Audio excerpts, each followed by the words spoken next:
Coming up on this episode with Kathleen McGivern.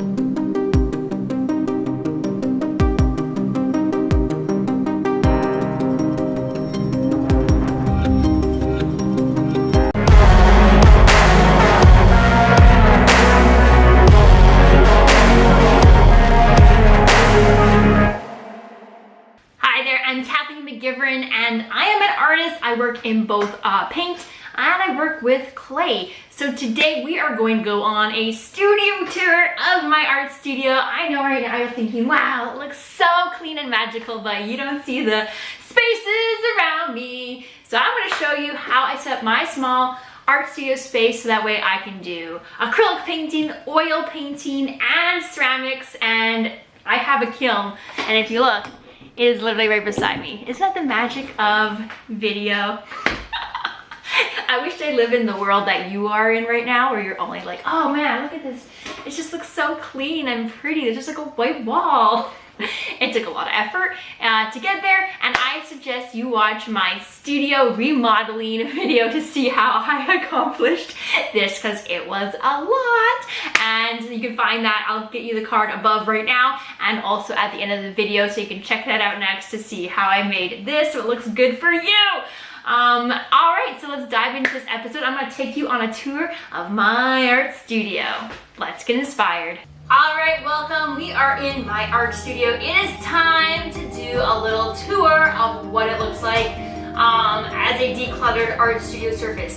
Does it mean that there's not stuff everywhere? Not really, it's an art studio. It's a small space and I need a lot of stuff. One, I do my business in here for Sarcastic, which is my art lessons for kids. There's a YouTube channel, blog, podcast, and a TPT, Teachers Pay Teachers resource store.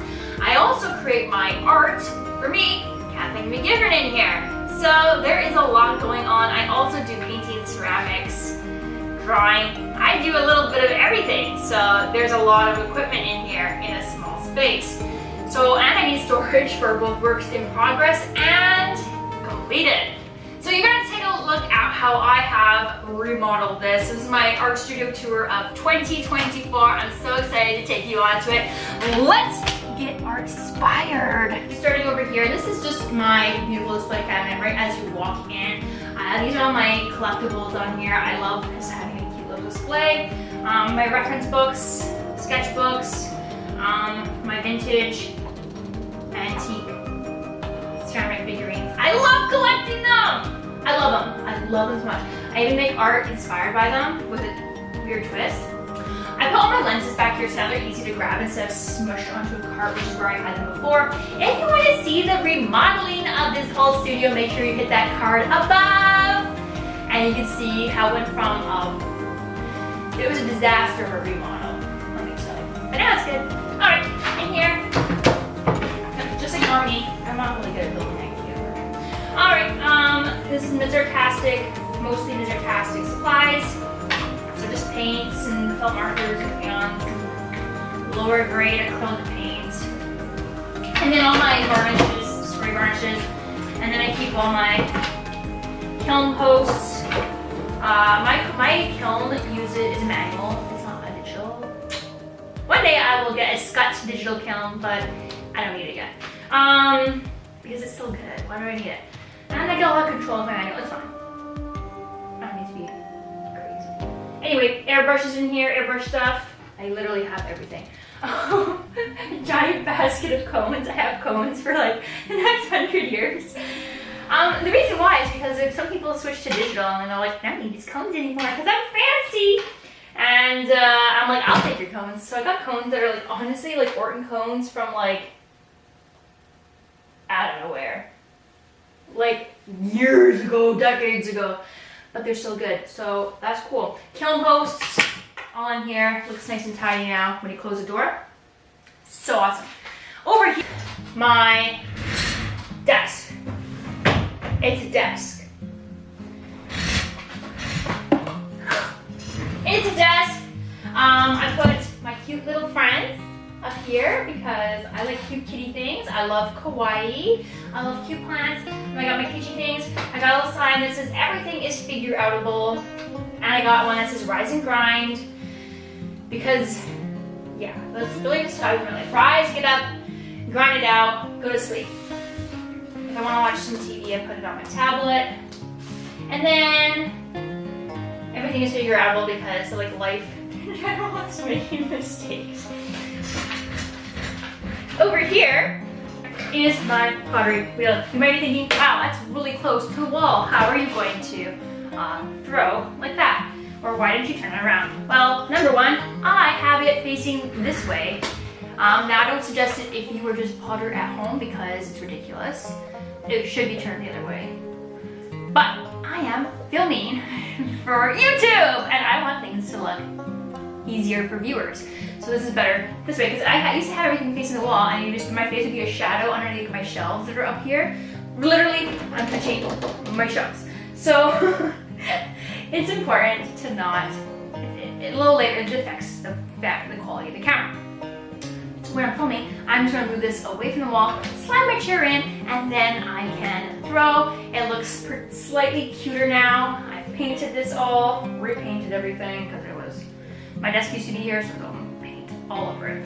So for now, right now, while I'm filming this, it looks good. And then after this, it's gonna slowly degrade. So I got all my tools in here. I got this from IKEA. Super nice for storing my tools, because it's really easy to grab. I spray painted some containers from IKEA to make it blend with other things that are also from IKEA, because they do great at small space storage. Like this small desk beside me, that's all I need for a desk. Why do I need a giant one for my computer? So yeah, small space, perfect, done. Anyways, also you might be thinking, wow, your wheel should have been cleaned every single time. It should be cleaned every single time. Like the wheel part is, but not this rest of the stuff. Because this is my house and I don't want to rinse this in my sink. That's why. So, and right now it's frozen out. The hose it's frozen. It's winter. It is negative temperatures. Therefore there is no hose. And that's why I also have not rinsed this bucket out. And there's slurry at the bottom. So my goal is just to scoop out the slurry and re-wedge it. And I will hose this off in the summer. And that is why it looks like this. It's fine. It's not a Shimpo. It is a Pacifica something. I'm not really sure what this is. I got it for a couple $100. Hand me down. It's probably very old. I'm gonna guess it's from like the 70s. It's fine. It works good. It's all I need. I also have plaster stuck all over the before I moved here. I had a plaster mold that blew up, a giant one. Blew up, it burst. Ran across the table, onto the plaster wheel. Anyways, there's some that's like embedded into it, which is really terrible for clay. It's not a good friend. And that's why there's a board on there. Anyways, this is so over here, because this is right beside my wheel, I have this IKEA shelf. I put it here. It is perfect for storing metal, perfect for weight and size, for just taking things off the wheel, putting it onto here to set and dry. Okay, or as I'm throwing, I'm gonna pop it right here. Table for wedging. I fixed my table by re-screwing it. You can again watch that in the remodeling video. Threw some new wood screws in here because after like 10 years, it got kind of wobbly. So I did that. This is my board. So for wedging, I just have a canvas board. I don't have a whole table for canvas. I went to Home Depot, got this plywood board. It's about 24 by 24 inches. Got some canvas at the fabric store. Wrapped it over. Stapled it in. This thing is probably like at least 15 years old. What year did I graduate in my car? 2011. No, not 15 years old. 13? No, I did before I graduated. I actually did before. Yeah, it's about 15 years old. I think I went there in 2007, so I probably did around then. You can guess how old I am now. Alright, here is a spray booth that I was donated from another fellow artist. So nice. So nice. This has probably been one of the greatest tools of my life. I use this, and my husband uses it often. This is an often tool. This is the handiest thing to ever exist. I love it. It probably needs a name. So if you have an idea for a name for my spray booth, I will make a sign for it and I will name it. Give me your ideas for my name, for my spray booth down in the comments below. I want to hear your names. This thing deserves a name because it's so great. I love it. Little toggle switch here. Turns on. Sucks all the particles into the filter back there. Saves me. I also have a filtration system in this room so it can suck out fumes and heat and everything while I'm firing my kiln. So I know it's a small space and you might be like, wow, that's super dangerous. Yes, I'm not in here, and we got this room designed to take that, I built the house, to take that into account. So we got them to install a system. I'll show you, I'll put it on.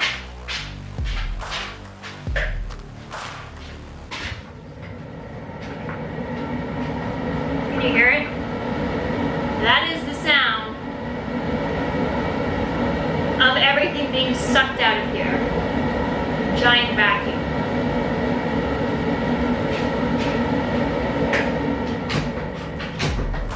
Spray booth, you can see here on my shelves. These are my first layer is all my greenware in progress, drying section.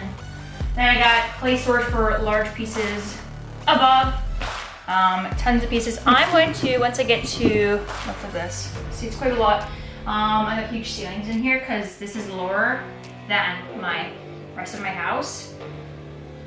It's like it's garage floor level versus the rest of my house. It's because there's a crawl space, so the rest of the house is like above my head.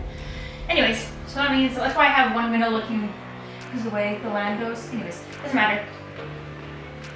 The point is that this is my storage. I might have a studio art sale online and in person after I get, let's say, 5,000 followers. I'm going to do a studio sale. So if you want to see that happen quicker, I might sell all my older work for a really good price. If you are in Vancouver, the Fraser Valley, and you're a collector and you would like to collect one of these pieces, I will do free delivery. I'll probably even go to Squamish, to be honest. However, I won't be doing for online these giant pieces because that's not worth the shipping.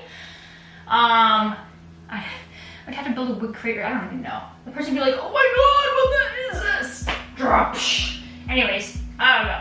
So, but those could be in person. All the smaller ones I can ship. So that will happen. Let's say 5,000 followers. Let's make it happen, friends. And then I'll give you a good deal for that. Because the reason why I'm doing a good deal only is because I truly need to make room for new work. I need to make room. I don't have all my small ones up here, so there are all my small ones. I know it's hard to see, but that's where all my small works are. They're super cute. You can't tell. Sorry. All right, so over here are my tables where I work. Again, this is from Artistic. This is the backdrop for it. Pretty nice and simple. These are just for filming overhead, so all this arm, all this stuff goes down. When I'm doing just sitting in front of the camera with a nice backdrop. When I'm filming, you'll see a giant air compressor beside me. And then this table here, I'll sit on the other side, but this is just for Clay. Now these are from IKEA. These are actually adjustable tables. That means that I can actually raise them up to standing position or even tilt them to just change my art creating experience. And that is why I chose them. Also, they're white. Well, I picked a white top, I guess. It just looks cute for me. Nice and simple. They're pretty sturdy, to be honest. I really enjoy them. Yeah, this is where I make. I have some storage underneath, a recycling bin, and a cat bed. What more can a girl ask for? So this is what I worked really hard on when I remodeled this space. You're not obviously gonna see the lights, but get out of here, bugs. But the rest, I remodeled this space so I could have a blank wall for painting. You can see this little, the shelf used to be like here before, and the brackets would be here. There's my clay with my studio wedging table was all here. I now have a nice wide space, so I can always do bigger canvases if I want to. I can always upgrade to a bigger easel. I'm hoping for 2025, get one of those ones that like the double wide on wheels for big canvases. At the 2025 goal, hopefully one day I can get one. I really like the medium ones, but I would be willing to try anyone. Art cart for my paint. I'll talk about that in a second, but I just want a nice wall. Just one is visually decluttering and helps you focus on this. Number two, it looks really great on camera. Obviously you won't see the lights when I'm filming. So let's take a look at my cart. So down here I have my paint cart. So I just like to put whatever paint I'm currently working with, so either oil or acrylic, they go on the top. Then below is my storage, so the middle, that's acrylic, and all my oil mediums are down there to keep them separate. In the corner, space heater because it's winter, but it's not on, don't worry. And I also have another ceramic storage for in-progress sculptures that I'm working on. Some where they're not gonna get knocked. That's why they're over there.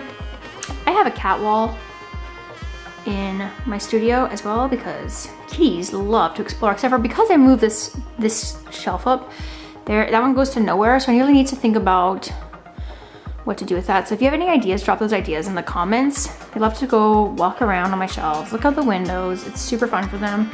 Those are just those picture frame holder ones. So if you have an idea, let me know. All right. Oh yeah, this is my kiln. My little Scuddy. Yeah, Scuddy McScut. So this is my manual kiln. Love it. It's been a real great friend. I don't have to talk about this. This is my Mizartastic art supplies. So I just have, they're all IKEA stuff. All my mediums are in here. My markers, crayons, watercolor paints and oil pastels. What else? Paper. I like using cardstock. Yeah. Anyways, that's not as exciting. Canvases, art. So yeah. I think that's about it. Put my lenses back here. So this is my studio. I got my table section. If I'm filming from Mizartastic, all you're gonna see is this. Yeah. Right? Art lessons for kids. You can totally subscribe to that channel to find art lessons for your preschoolers, toddlers, and kids. I do all of those ages. And I know it looks like this. Looks like a cluttery mess, but again, think about how many art mediums I'm having here, and I mean, on average, most artists aren't filming their process, so they're not having all these lights and arms and GoPros and tripods. If you take that out of the equation, it looks a lot less visually. Most people don't have a kiln and a spray booth in their studio, so if you're just a painter, or if you're just at least working with just clay, one or the other, there's a lot less in here, but I have a lot going on, so. And I have my business here. So that takes up some space. So it's not just my art, but it's my business side and my art side all in one. So that is this. If it was just an art studio only, it would totally look a lot simpler, to be honest. So that's my studio. What do you think? Now, I would love your suggestions. If you think that I could have done anything different, please let me know in the comments below. And if you want to see the whole remodel, please be sure to click the link above for the remodel tour. All right, thank you so much for watching. As I said, if you want to see how this studio came to be and how I remodeled it, check out the video above right now. And also I want to hear I would like to hear your opinion on what you think of my studio and how I've navigated assembling so many different mediums in a small space. And maybe you could talk about what you do, what art mediums you work with. I would love to hear, and then how you manage your space and then accommodate for all the different art mediums, because I know that can be a super big challenge. So tell me all about it in the comments below. I will personally respond. I'm so excited to hear. And of course, check out the next video with that card above, where it's going to take you to the video of my art studio remodel.